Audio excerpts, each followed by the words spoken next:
Lección 4 para el 28 de abril del 2012. La evangelización y la testificación como estilo de vida. Estamos trabajando durante el trimestre con la evangelización y la testificación. Ya vimos definiciones, vimos todo miembro de un ministro, ¿verdad? Y vamos desarrollando de tal manera esta temática que ahora entramos en algo que nos afecta directamente en cómo somos, qué vivimos, cómo es nuestra vida, cómo nos percibe la comunidad, nuestros hermanos, los vecinos, compañeros de trabajo. El estilo de vida que acompaña la evangelización y la testificación. La manera de nosotros vivir y practicar las enseñanzas.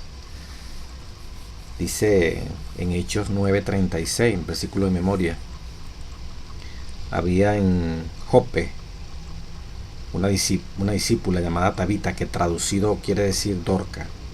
Esta abundaba en buenas obras y en limosnas que hacía. Ya vamos a analizar ese versículo. El pensamiento clave de la lección de esta semana es: lo reconozcamos o no, todos los creyentes predican un mensaje por medio del ejemplo de sus vidas. Diríamos, por medio del estilo de su vida. Se ha dicho que el cristianismo no es solo la adhesión, el pegarse a un conjunto de creencias. También es una manera de vivir. Después de todo, lo que creemos impactará en nuestras elecciones y en la vida que tengamos. También los que pretenden ser cristianos son ávidamente observados por otros. Rápido nos miran para ver si sus vidas se corresponden con las creencias que profesan. Aún si no es nuestra intención, los que nos observan aprenden de nosotros. Aun cuando nosotros no estemos procurando que aprendan, pero la influencia. Por eso la pregunta importante no es, fíjense, la pregunta importante no es: ¿estamos influyendo en otras personas? ¿Les estamos transmitiendo cosas a ellos? No, eso no es lo importante, sino más bien, ¿cómo estamos influyendo sobre otros? ¿Y qué le transmitimos? Porque consciente o inconscientemente la influencia tú y yo la vamos a generar. La influencia que genera el estilo de vida en la evangelización y en la testificación es lo que le va a dar fuerza a la evangelización y a la testificación. Esta semana vamos a estudiaremos de qué manera el estilo de vida del cristiano puede demostrar la relevancia de la fe en la vida diaria. Diríamos, como dice el libro Palabras de Vida del Gran Maestro, hablando de la influencia, en la página 274, y el capítulo Cómo enriquecer la personalidad. Cada alma está rodeada, página 274, Palabras de Vida del Gran Maestro. Cada alma está rodeada de una atmósfera propia. ¿Cómo es tu atmósfera, hermano, amigo? De una atmósfera que puede estar cargada del poder vivificante de la fe, el valor y la esperanza, y endulzada por la fragancia del amor. O puede ser pesada y fría por la bruma del descontento. Mire esa influencia, esa atmósfera. Y el egoísmo, o estar envenenada por la contaminación fatal de un pecado acariciado. Mire cómo concluye este párrafo el Espíritu Santo. Toda persona con la cual nos relacionamos, toda persona con la cual usted y yo nos relacionamos, queda consciente o inconscientemente afectada por la atmósfera que nos rodea. Imagínese usted, ¿qué atmósfera te rodea a ti y me rodea a mí? ¿Cómo estamos? ¿Contentos, descontentos, pesimistas, traumatizados? Una atmósfera pesada, fría, o una atmósfera llena de fe, de valor, de esperanza, endulzada por la fragancia del amor. Amigo, hermano, eso llega más que un sermón, que una enseñanza teórica. Lo vamos a ver en el transcurso del estudio de la lección. Qué tremendo, ¿verdad? Toda persona con la cual nos relacionamos queda conscientemente o inconscientemente afectada por la atmósfera que nos rodea. Es esta una responsabilidad de la que no nos podemos librar. Nuestras palabras, nuestros actos, sigue diciendo la página 274, tienen nuestro vestido, nuestra conducta, hasta la expresión de nuestro rostro, tienen una influencia. De la impresión así hecha dependen resultados para bien o para mal, que ningún hombre puede medir. El carácter, dice la página 275, la última parte también pertenecía a la página 275 de Palabra de Vida Gran Maestro. El carácter es poder, dice la cita. El testimonio silencioso de una vida sincera, abnegada y piadosa tiene una influencia casi irresistible. Al revelar en nuestra propia vida el carácter de Cristo, cooperamos con Él en la obra de salvar a las almas. Solamente revelando en nuestra vida su carácter, podemos cooperar con Él. ¿Qué estamos revelando? Para terminar esta parte de la introducción, ¿qué efecto tiene nuestra influencia? ¿Qué transmitimos? Interesante remitirse a 2 Corintios 2, 14, 15, donde dice, ¿qué transmitimos? ¿Qué efecto? El olor de su conocimiento, el olor de vida para vida o el de muerte para muerte. ¿Qué transmite usted, hermano? ¿Qué transmito yo? Pregunta para reflexionar. La lección del día domingo, 22 de abril, dice sermones silenciosos. Sermones, la palabra suena rara, ¿verdad? Silenciosos, sin hablar. Vemos que la influencia es un sermón silencioso. Aquí dice, ¿cómo habrías reconocido a los seguidores de Jesús en el siglo I? Podrías reconocer a los sacerdotes y a los fariseos por la forma en que se vestían. Del mismo modo reconocerías a los pescadores, a un agricultor, a un soldado romano por su ropa. Pero ¿cómo reconocerías a un cristiano? De acuerdo a Juan 13:35, ¿de qué manera especial se identifican sus seguidores? ¿Qué significa eso en términos prácticos? Jesucristo dice, si tuvieres amor los unos con los otros. Ahí está la señal, ahí está el sermón silencioso. Jesús dijo que si nos amamos unos a otros, los demás sabrán que somos sus discípulos. ¿Cómo lo sabrán?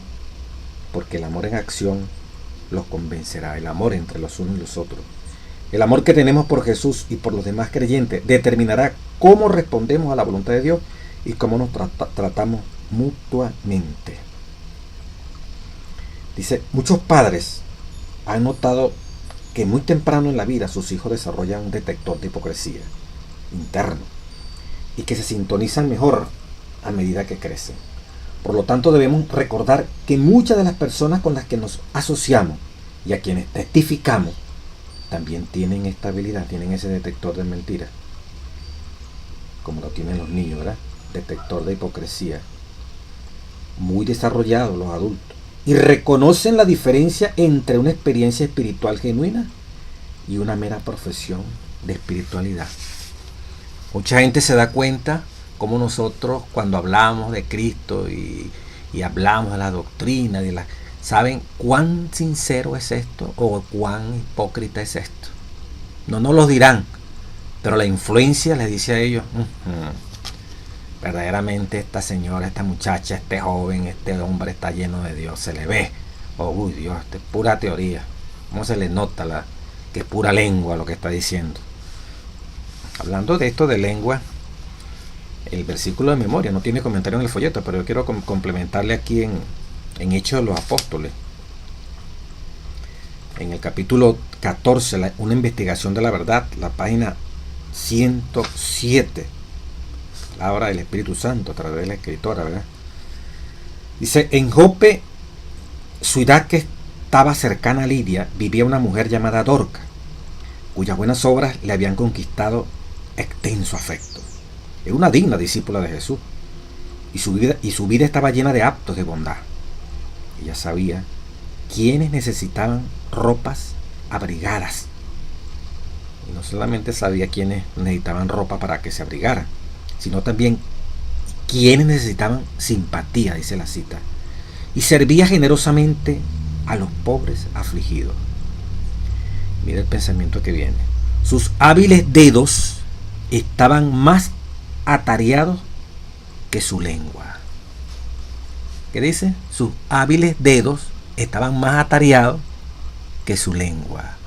Prácticamente sermones silenciosos. Dorca, Tabita, allí estaba. Y comentaban la familia de los que resucitó Jesús y ahora Pedro. 3 Jesús, Pedro 1. Uno revisa el Antiguo Testamento, ve el caso de Elías también. Y en estos casos de resurrección, me decía una parte de la familia, ¿qué predicador fue resucitado? Hablando de hombres que están trabajando para esta causa bendita. Mientras que alguien cuyo sermón era su mano atareada, la aguja, así como para el predicador es la garganta, la lengua, tiene que moverla para poder que se lo oiga. Esta mujer no era la lengua la que estaba atareada, eran sus manos hábiles las que predicaban e impresionaron, y fue tan fuerte aquella influencia que todos sabemos el relato, ¿verdad? No lo voy a leer por tiempo, que Pedro fue conmovido con pasión al ver cómo la gente lloraba, lamentaba cómo habían tenido esa gran pérdida de esa mujer tan maravillosa que hacía falta en la iglesia. Es como a veces le preguntan a uno, si la iglesia donde usted está y donde yo estoy desaparece, tiene cambio de ubicación, tenemos que mudarnos a otro lado, ¿qué dirá la comunidad? ¿Le haremos falta? O más bien, gracias a Dios que se fueron esos hermanos de allí. Pedro llegó y dijo, Tabita, levántate, página 108, y ella abrió los ojos y viendo a Pedro incorporóse. Dorcas había prestado grandes servicios a la iglesia y Dios le pareció bueno traerla de vuelta del país del enemigo para que su habilidad y energía siguieran beneficiando a otros y también para que por esta manifestación de su poder la causa de Cristo fuera fortalecida.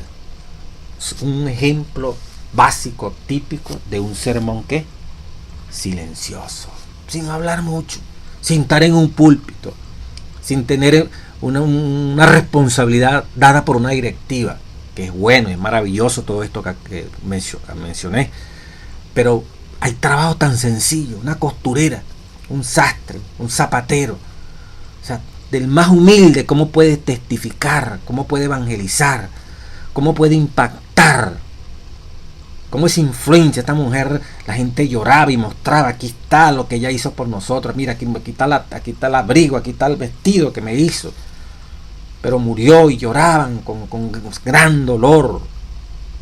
Amigo, hermano, tú haces así falta y yo hago falta el día que nos toque morir, porque estamos haciendo una obra habilidosa con nuestra mente y con nuestras manos. Esto es lo que llega, esto es lo que convence. Hay muchas religiones protestantes, hay diferentes medios predicando el evangelio, pero sin embargo la gran mayoría del mundo, como dice el Espíritu, decía, es un lazareto humano, parece un leprocomio, gente dolorida, gente sufriente, cada vez más hermanos, amigos en problemas de droga, alcoholismo, homosexualidad, bisexualidad, lesbianismo, corrupción, mentira. Los países se quejan de la quiebra de valores. Los hombres y mujeres no hayan en quién confiar. Las instituciones han sido maltratadas por los malos testimonios. En los políticos ya casi no se cree. En los dirigentes religiosos, pastores, sacerdotes, cada vez se cree menos. El mundo se ha secularizado por los malos testimonios que hemos dado los que militamos en estos asuntos. No basta la gente oír palabras, la gente quiere ver vidas transformadas, la gente quiere ver vidas que tengan la sensibilidad de Jesús, que Cristo se haya incrustado, se haya fundido en nuestra vida para sentir el dolor del que está en depresión, el que está en angustia, el que está tomado por vicio, el que está sufriendo los embates de una crisis familiar. Y allí Dios quiere enviarnos para socorrer y auxiliar. una vez que hemos percibido ese dolor, que hemos percibido ese sentir, la palabra va a fluir. El que ellos sientan sin expresarlo, porque Cristo lo mueve en tu corazón y en mi corazón, que deseamos hacerle el bien, como era Jesús cuando se mezclaba con la gente. Él se mezclaba como si deseaba hacerle bien, y en realidad deseaba hacerle bien. Cristo en nosotros es el que puede hacer eso, pero por un curso de psicología, un curso de un seminario de cómo despertar la sensibilidad, no, nada de eso, hermano. Eso es etiqueta. Eso va a tener valor cuando Cristo está aquí en el corazón. Nos hemos acostumbrado a recetas, a fórmulas. Para hacer de esta forma, haga esto, haga esto, haga esto. No. Para hacer de esta forma, para ser como Cristo, hay que tener a Cristo. Y hay que rogar a que Él esté en nuestras vidas. Para que de una manera silenciosa o activa, la influencia que usted y yo genero, lleva alma al reino de los cielos. Dice aquí que los discípulos entonces, una de las características para reconocerlos, ¿verdad?, era que ellos se amaban los unos a los otros. Y las personas captan cuánto nos amamos nosotros. No puede ser posible que en una iglesia donde hay diferentes clases sociales, ¿verdad?, nuestros hermanos más desprotegidos tengan que recurrir a instituciones del gobierno para ser socorridas. Cuando hay 3, 20, 40, 100 familias en una iglesia y nuestro hermano se le está cayendo el techo, nuestro hermano vive en piso de tierra, nuestro hermano no tiene servicio eléctrico bien arregladito allí la instalación eléctrica, nuestros hermanos no han quedado desempleados y por pena, a veces está por orgullo, no piden, pero el plan es como Job, hay que ir y averiguar las necesidades. Entonces prefieren ir a una institución pública, secular, para que le auxilien, prefieren ir al mundo por pena de ir a nosotros. Y son los de nuestra fe. Entonces, tenemos que, la gente observa cuán unida, cuán realmente es verdad ese amor que decimos predicar y enseñar. Dice en 2 Corintios 3:2-3, de qué manera Dios quiere usar a su pueblo para influir sobre las vidas de otros. En esos textos bíblicos dice prácticamente Pablo, somos cartas leídas. Y como dice en el último párrafo, la vida del cristiano debe ser como una carta enviada por Jesucristo al mundo. Tú y yo somos unas cartas enviadas por Jesucristo. ¿A dónde? ¿A dónde? Al mundo. ¿Qué está leyendo el mundo? ¿Qué lee el mundo en ti sin hablar? La escritura que leen es la influencia que tú y yo estamos generando. ¿Qué influencia estamos generando? De amargura, de tristeza, de gozo, de alegría, de esperanza que Cristo viene pronto a esta tierra, de dolor al ver el mundo cómo se destroza, al ver la religión pisoteada en los hogares de que se llaman cristianos. ¿Qué ve el mundo? El deseo de irnos con Cristo, el deseo de ayudarles para prepararse para la venida de Cristo. Somos cartas leídas, dice el apóstol, escritas por el mismo Espíritu Santo, y como dice el folleto, ¿verdad?, como una carta enviada por Jesucristo al mundo. Esta carta demostrará el poder del Evangelio para transformar vida y testificará por el Señor. Qué hermoso, ¿verdad?, lo que puede hacer una carta leída. Pero esa carta escrita por el Espíritu Santo es tu vida y es mi vida. O sea, no hay manera de ocultar, no hay manera de esconder lo que Cristo ha hecho en nosotros o lo que Cristo no ha hecho en nosotros, porque no se lo hemos permitido. El mundo va a leer las dos versiones: o la carta enviada por Satanás a través de nosotros con un disfraz de cristiano, o la carta enviada por Cristo mismo, escrita por el Espíritu Santo. ¿Qué está leyendo tu familia, tus hijos, tu esposa, tu esposo? Joven, tú que estás en una universidad, estás en una escuela, estás como trabajador, como mujer o como hombre, ¿qué leen en ti? ¿Materialismo o espiritualidad? ¿Qué leen en ti? ¿Esperanza o desesperanza? ¿Qué leen? ¿Qué leen? ¿Cuál es tu preocupación? ¿Cuál es mi preocupación? Somos cartas enviadas por Cristo al mundo. Y tenemos que, el mundo tiene que leer o bien lo que Cristo escribió o lo que Satanás está escribiendo. Mire, esto es tan delicado y tan complejo, ¿verdad?, que en Testimonios para la Iglesia, tomo 1, un detallito, ¿verdad?, cómo reconocer, así como el sábado era una señal, los pueblos antiguos veían el único pueblo que el séptimo día descansaba. Egipto, Asiria, Fenicia, allá, todos esos pueblos vecinos, ¿verdad? Miraban un pueblo que cada 7 días cesaba sus labores y adoraba a su Dios. Era una señal distintiva. El universo contemplaba que había un pueblito en todo el planeta Tierra que se iba extendiendo, proclamando que pertenecía a Jehová y Jehová les pertenecía a ellos. El que nos amemos los unos a nosotros es otra señal tremenda de que somos uno en Cristo Jesús. Y también la gente va a entender así que Cristo viene pronto a esta tierra. Dice la página 458 de Testimonios para la Iglesia, tomo 1. Se me refirió al número 15, 38 al 41. Dice, habla a los hijos de Israel y diles que se hagan franja en los bordes de su vestido por sus generaciones y pongan en cada franja de los bordes un cordón de azul. Y os servirá de franja para que cuando lo veáis os acordéis de todos los mandamientos de Jehová para ponerlos por obra y no miréis en pos de vuestro corazón y de vuestros ojos en pos de los cuales os prostituyáis. Es la palabra. Para que os acordéis esta franja azul allí en el vestido y hagáis todos mis mandamientos y seáis santos a vuestro Dios. Yo Jehová vuestro Dios que os saqué de la tierra de Egipto para ser vuestro Dios. Yo Jehová vuestro Dios. En este pasaje Dios expresamente ordenó un arreglo sencillo de vestir para los hijos de Israel a fin de distinguirlos de las naciones idólatras que los rodeaban. Al mirar su forma peculiar de vestir, las naciones esas idólatras debían recordar que eran pueblo observador de los mandamientos, el pueblo de Dios, al mirar su forma peculiar de vestir, y que Él había obrado de manera milagrosa para sacarlos del cautiverio de egipcio, el mundo, a fin de servirle.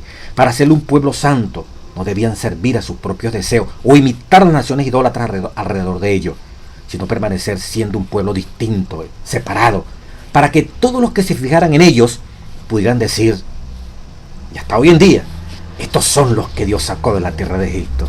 Cuando te ven a ti, señora, a usted joven, a mí, el mundo puede decir, estos son los que Dios sacó de la tierra de Egipto.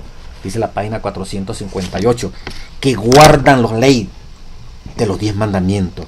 Tan pronto se veía a un israelita, era reconocido como tal, porque Dios lo había distinguido como suyo por medios sencillos.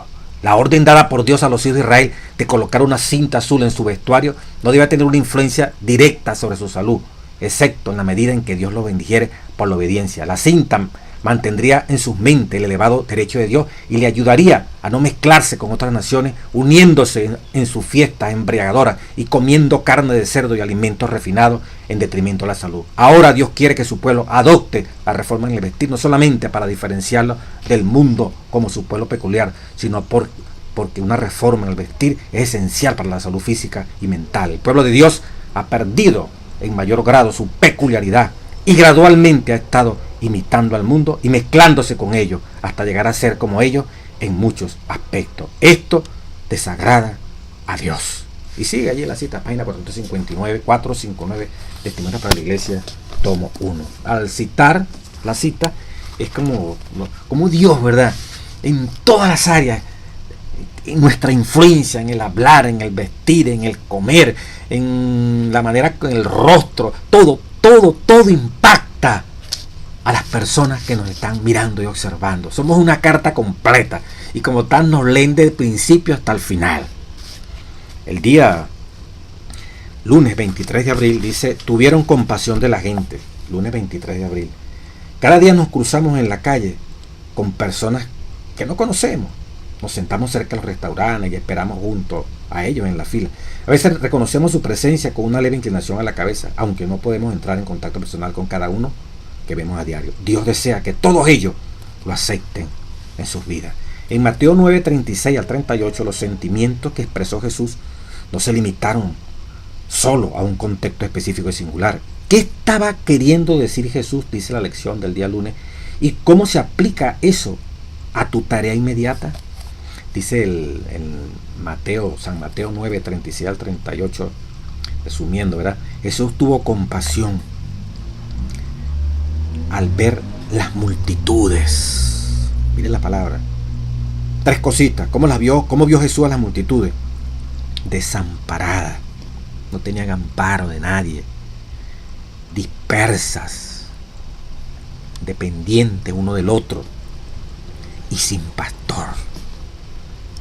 Así vio Jesús cuando vio ese cuadro, multitudes, miles de seres humanos, toda una como un mundo, como una gran mies, como un gran sembradío, pero como desamparado, disperso y sin pastor.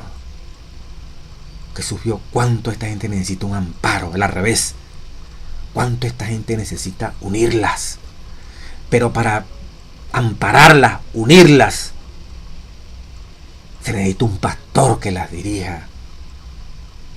No tienen un pastor, no tienen un punto de referencia espiritual.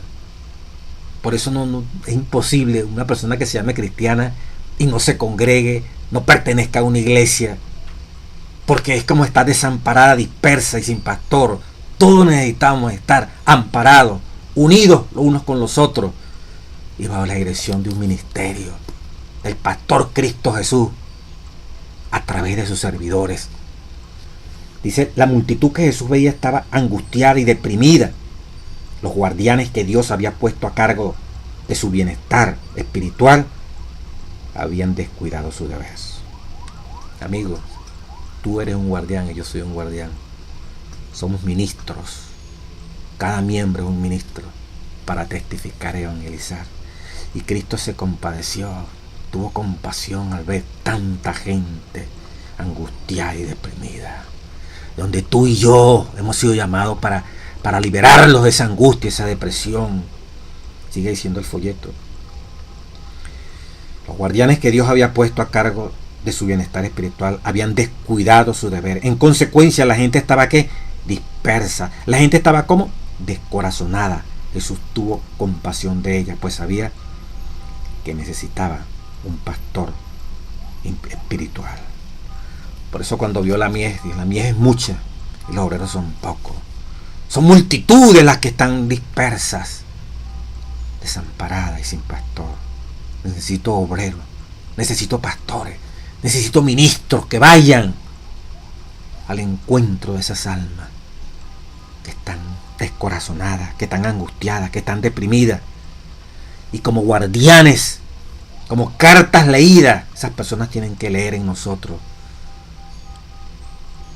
que somos la esperanza, porque Cristo es nuestra esperanza. De que aún en este mundo turbulento, estas familias que se destruyen todos los días, en medio de la crisis económica social que el planeta está viviendo, en medio de la quiebra de valores, hay un reino en tu vida y en mi vida, hay un Cristo reinando en nuestra vida, que invita a aquellas personas a salir de la desesperanza, del descorazonamiento, de la tristeza, de la miseria espiritual y material. Ahí está la iglesia. Ahí estamos los ministros de Dios para servir en esta causa bendita. Y silenciosamente, más que teóricamente, es un gran trabajo que se puede hacer. Pero son pocos los obreros. Los guardianes nos hemos quedado oyendo sermones y aprendiendo y hasta especulando lo que ya está revelado. Qué triste, ¿verdad? Cuando uno lee estas cosas. Dice el Ministerio de la Bondad, de Espíritu Profecía, la verdadera religión, el capítulo, página 42. Convertirse en un obrero tenaz, continuar pacientemente en el bien hacer que demanda la obra desinteresada, es una tarea gloriosa sobre la cual sonríe el cielo.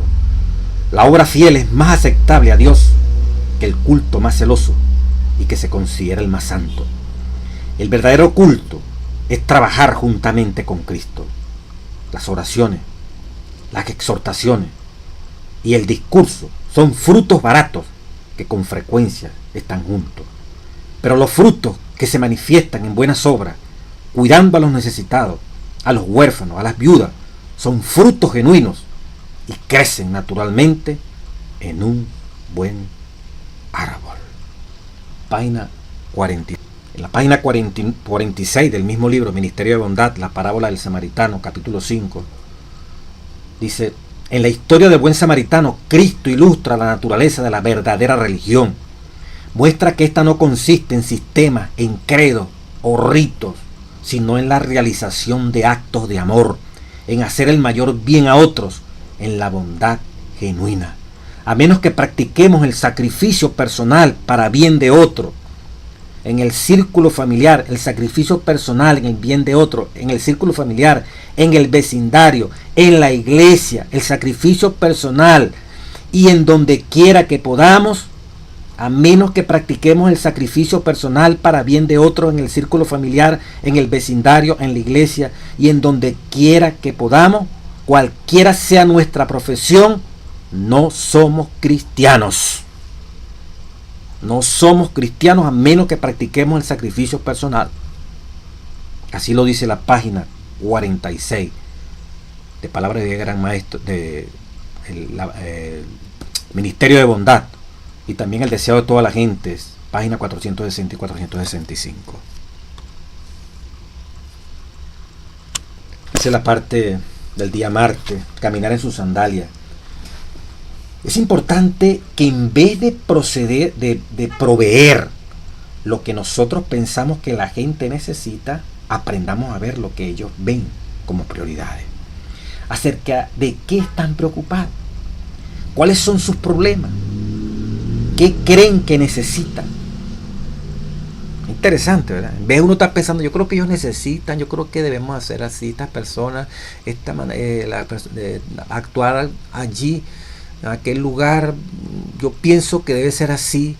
No, aquí dice, en vez de proveer lo que nosotros pensamos que la gente necesita, aprendamos a ver lo que ellos ven como prioridades. Veamos qué ellos lo que consideran prioridades, qué es lo que ellos necesitan, cuáles son sus grandes necesidades y metámonos en ellas, ¿verdad? A ver hasta qué punto son reales o son ficticias, y bueno, orientemos y proveamos de acuerdo con la voluntad de Dios y lo que Dios nos habilite, pues. 1 Corintios 9, 20 al 22, que nos indica que este enfoque de Pablo de identificarse con las necesidades y las preocupaciones de diferentes personas, ¿qué podemos aprender y aplicar para alcanzar a quienes nos rodean?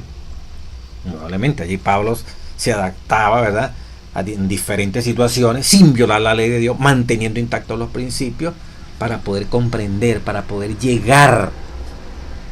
No podemos llegar a una persona pensando, yo sé lo que ellos necesitan, aquí tiene esto. No, tenemos que sensibilizarnos. El método de Jesús, mezclarnos con la persona como si queremos hacerle bien, ¿verdad? Y al mezclarnos con la persona, experimentar su simpatía hacia ellos, ver sus necesidades. No nosotros lo que creemos que son las necesidades, vamos a llevarle esto porque yo creo que eso es lo que ellos necesitan. No, vamos a ver qué es lo que realmente necesita, qué es lo que ellos dicen que es necesario y evaluarlo, pues. Sin transigir en asuntos de principio, dice el folleto, Pablo estaba dispuesto a ir a cualquier parte y hacer cualquier cosa para estar en mejor situación de convencer a la gente acerca del evangelio. Es decir, él estaba dispuesto a caminar, en la sandalia de la gente para comprenderla y decidir el mejor modo de alcanzarla. Ese es el título de la lección del día martes, caminar en sus sandalias. Pablo estaba dispuesto a caminar en la sandalia de las personas para saber qué es lo que ellos están pensando y sintiendo. A menudo tratamos de proveer a la gente lo que nosotros pensamos que necesita, pero deberíamos primero tratar de comprender lo que ellos ven como sus necesidades. Caminar en los zapatos de otros significa que intentamos entender su vida con sus complejidades y problemas desde la perspectiva de ellos, comprender sus dolores y sus gozos. En otras palabras, es ir donde ellos están. Maravilloso. Jesús, Dios con nosotros, él tuvo que venir a estar con nosotros para entendernos y comprendernos y encontró la forma, ¿verdad?, de vencer, no de manera especial, sino como tú y yo podemos vencer. Dice, Jesús alcanzó a la gente en el contexto de su vida. A la mujer en el pozo de Jacob le habló del agua viva. A los agricultores le contó historias acerca de la siembra, la cosecha y el tiempo. A los pescadores les habló acerca de los peces, redes y tormentas. Jesús presentaba grandes verdades espirituales al identificarse con los problemas nominales de la vida diaria. Y quienes lo escuchaban aprendían de la necesidad de sembrar la semilla del evangelio. Muchos de ellos hasta llegaron a ser pescadores de hombres. Nosotros sabemos cuáles fueron esos hombres, ¿verdad? Entonces, en este estilo de vida, al testificar, evangelizar, no podemos ir como unos zancos así, por encima de la persona. Tenemos que, y eso lo pone Cristo, tenemos que sensibilizarnos, tenemos que entender, tenemos que ver cuáles son las necesidades que ellos experimentan, están diciendo. Es posible que digan necesidades que en la realidad no son las prioridades, pero allí estamos nosotros para evaluar y hacerles conciencia. No es lo que ellos digan, porque no, yo tengo necesidad de tener una nevera de último lujo, una nevera muy buena, ¿verdad? Y resulta que no tiene una cocina. Primero sería la cocina. Yo quiero tener un juego de muebles, pero resulta que no tiene cama todavía.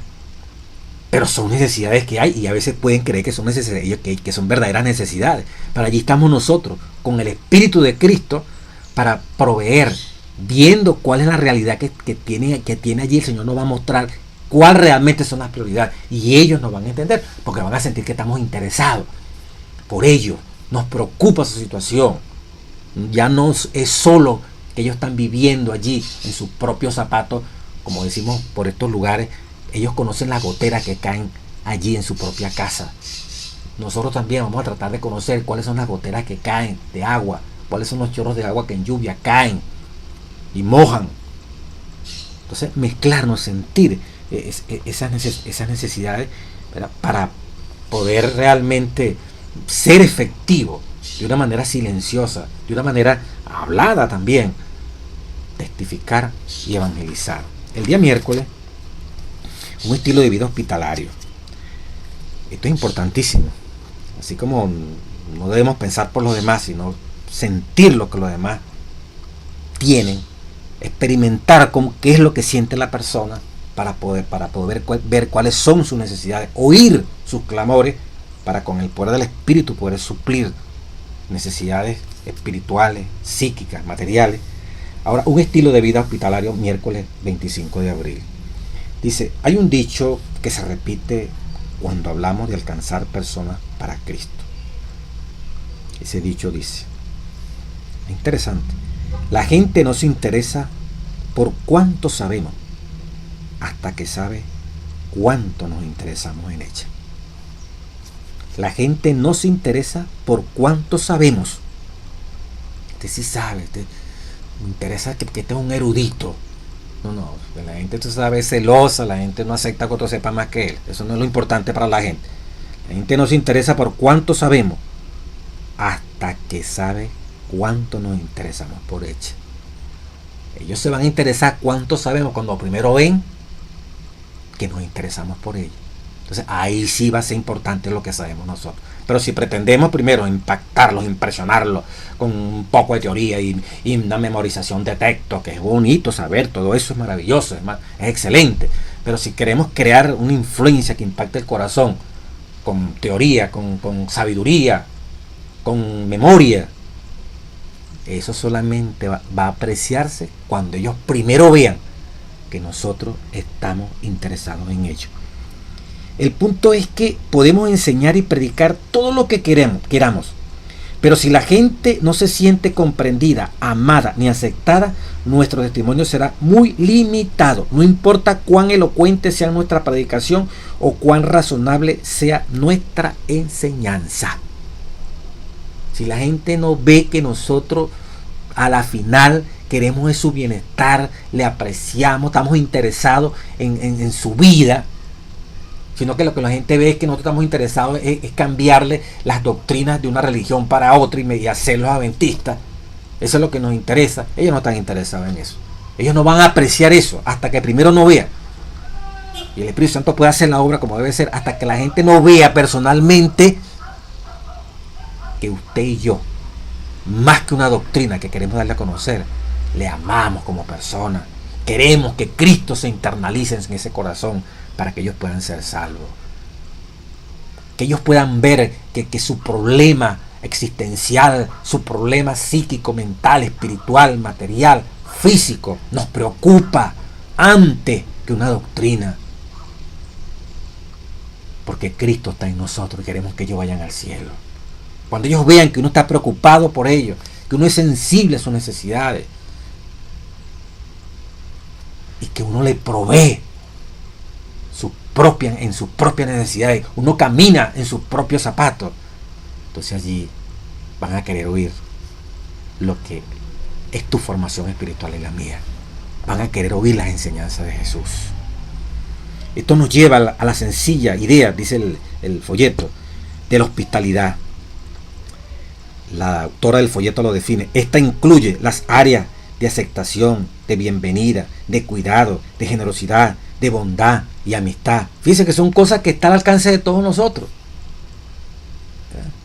Eso fortalece el que tú puedas testificar y evangelizar, que tenga credibilidad lo que tú vas a evangelizar y testificar.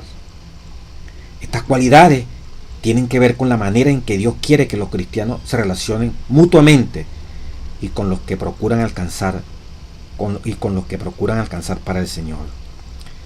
La historia de un hombre poseído por el demonio, ya todos la sabemos, de los gadarenos. Dice Elena White, todos los hombres poseídos. Jesús podría haber dicho a este hombre que volviera a su pueblo y les contara toda su experiencia de curación. Pero el Señor le ordenó específicamente que buscara a sus amigos, los que subrayan la verdad de que aquellos con quienes ya tenemos una relación son los más receptivos a las buenas nuevas del amor, la gracia y la liberación que nos da Jesús. No, Jesús nos mandó a estos dos endemoniados que estaban allí, como dice Elena White, cuando lo comenta en El deseo de toda la gente. Utiliza la versión de los dos endemoniados, ¿verdad?, que aparece en el libro de Mateo. No los envió, dígale a la gente, no, los envió donde los conocían a ellos, donde ellos realmente, la gente sabía quiénes habían sido ellos y podían apreciar ahora lo que ellos estaban siendo. Entonces había como más confianza, había como más intimidad. La familia iba a estar más dispuesta a aceptar el testimonio, ¿verdad? Y luego la evangelización de Andy, cuéntale cuán grandes cosas ha hecho Dios con ustedes. Y claro, lo podían aceptar con confianza, eran sus seres queridos, sus amigos que los conocían y los vieron luego en desgracia cuando esos demonios se les metieron a ellos. Ahora verlos transformados, verlos que ahora son como eran antes, ahora mejor, porque tienen una esperanza que es Cristo. La credibilidad es 100%, está ganada la confianza, se facilita el camino para evangelizar y testificar, ese carácter hospitalario. Por eso, como lo define la autora, esto incluye las áreas de aceptación, de bienvenida, de cuidado, de generosidad, de bondad y de amistad, el testimonio personal, entendido como qué ve la gente en ti, qué estamos haciendo por las personas que necesitan el auxilio en este momento histórico que nos ha tocado vivir. En este concepto de hospitalidad, ¿verdad?, que incluye las áreas, ya dijimos, aceptación, bienvenida, cuidado, generosidad, bondad y amistad. Es bueno leer lo que dice Testimonios para la Iglesia, tomo 2, página 30, capítulo Trabajando por Cristo. Aunque vuestros esfuerzos por hacer el bien hayan fracasado 99 veces y hayáis recibido solamente insultos, reproches y odio, si a la 100ª vez obtenéis éxito y un alma se salva, ¡qué victoria habréis conseguido! Un alma arrancada de las garras de Satanás, un alma beneficiada, un alma animada. Esto compensará 1000 veces todos vuestros esfuerzos. A vosotros Jesús os dirá: en cuanto lo hiciste a uno de estos mis hermanos más pequeños, a mí me lo hiciste. ¿No deberíamos hacer con alegría todo lo posible para imitar la vida de nuestro divino Señor? Muchos retroceden ante la idea de hacer algún sacrificio en favor de los demás. No están dispuestos a sufrir para ayudar a otros. Se arrullan con la idea de que no se les pide que se perjudiquen en beneficio de los demás. A los tales digo: Jesús es nuestro ejemplo. Maravilloso, ¿verdad? Otra cita allí en la página 26 de Trabajando por Cristo, Testimonio para la Iglesia, tomo 2. A mis hermanas digo: sed hijas de benevolencia. El Hijo del Hombre vino a buscar y a salvar lo que se había perdido. Tal vez pensaste que si encontraras a un niño sin defecto, lo recibirías o lo cuidarías. Pero perturbar la mente con el cuidado de un chico vagabundo, lograr que desaprenda muchas cosas y aprenda otras nuevas, y enseñarle dominio propio, es una tarea que rehusáis emprender. enseñar al ignorante, tener compasión de los que siempre han aprendido el mal y reformarlo no es una tarea fácil. Pero el cielo ha puesto precisamente a esas personas en vuestro camino. Son bendiciones disfrazadas. Ahí está la hospitalidad, ahí está. Esto atrae las almas, esto lleva las almas a los pies de Cristo Jesús. Y por último, amplía tu círculo de amistad. Ocasionalmente un alma, dice el jueves 26 de abril, busca la verdad. Puede acercarse a un cristiano y preguntarle, ¿qué debo hacer para ser salvo? Los creyentes deben buscar a las ovejas perdidas. Rara vez la gente se acerca. Algunos sugieren que la iglesia actúa como una fortaleza desde la cual unas pocas personas salen a buscar conversos que son amonestadas a no acercarse mucho al mundo del cual acaban de ser salvados. Si esto es cierto, o solo una percepción, no es el punto. Lo cierto es que muchos adventistas tienen pocas o ninguna relación significativa fuera de la congregación. Aunque debemos evitar las influencias no santas, hay cierto grado de aislamiento que no permite alcanzar a las personas con el mensaje del Evangelio. En Juan 17, 11 al 19, ¿qué revelan estos versículos acerca del lugar del cristiano en el mundo? Aquí hacen una síntesis. De estos versículos podemos enumerar las siguientes verdades. En ese amplía tu círculo de amistad. ¿Qué dijo Jesús a los discípulos? Dice, están en el mundo, versículo 11 de San Juan 17. No son del mundo. No han de ser sacados todavía del mundo. Y Jesús nos envió al mundo. La justificación para relacionarnos con la gente del mundo es para evangelizar. Es para darle a conocer el Evangelio. Es para liderizar. Es para, con el método de Cristo, accesar al alma por el poder del Espíritu Santo y darle a conocer el Evangelio. No es para amistarnos con las prácticas de ellos. Cristo no nos sacó de aquí del mundo, permitió que estuviéramos aquí, envió el Espíritu Santo para ser protegidos, envió a sus ángeles para que ninguno de nosotros en esta relación con este imperio del demonio nos contamináramos, sino para que moviéndonos en medio de esas almas que están tocadas, que están amarradas, que están encadenadas por el pecado, allí donde tú y yo también estábamos, los que no nacimos en una iglesia, sino que hemos sido rescatados, allí nos toca movernos para hacer luz en medio de esas tinieblas intelectuales, psíquicas, espirituales y físicas. Tenemos que movernos para que ellos se conviertan a Cristo, se conviertan a la iglesia y no al revés. Como dice el Espíritu por decir muchas veces, la línea de demarcación que separa los seguidores de Cristo, los del mundo, casi se borra. Hace 100 años atrás se decía eso. Imagínense cómo estará ahorita.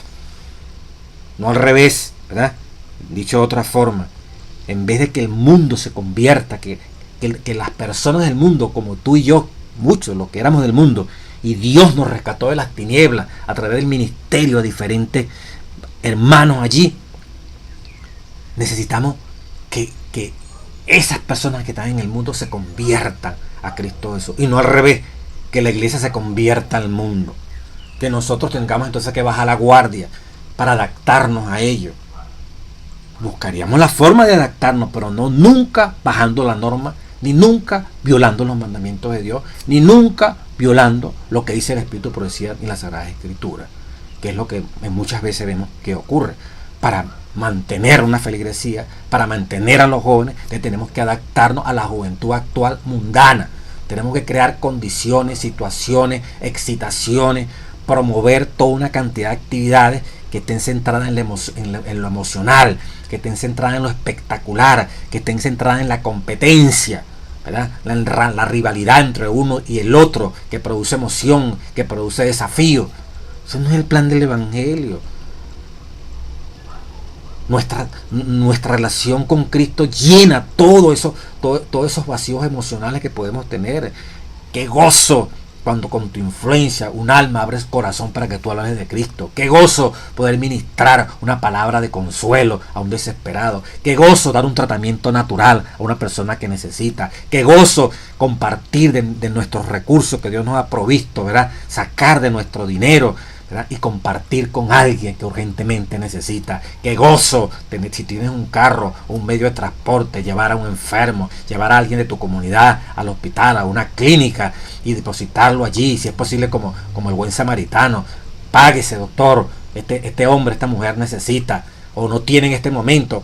Aquí tiene lo que tú requieres, pero ingresa a esa clínica. Qué alegría da eso. Qué alegría poder invitar allí al seno del hogar a personas que están allí cerca de tu barrio, de tu urbanización, personas que trabajan de clase media, pero que están pasando por una crisis de desempleo, que están pasando por una situación difícil, les cuesta mantener un hogar, y que tú puedas invitarlos a tu hogar a recibir el sábado, a cenar con ellos, y que puedas interesarte en llevarle semanalmente su mercado completo. ¡Qué alegría! Eso satisface más que una competencia deportiva.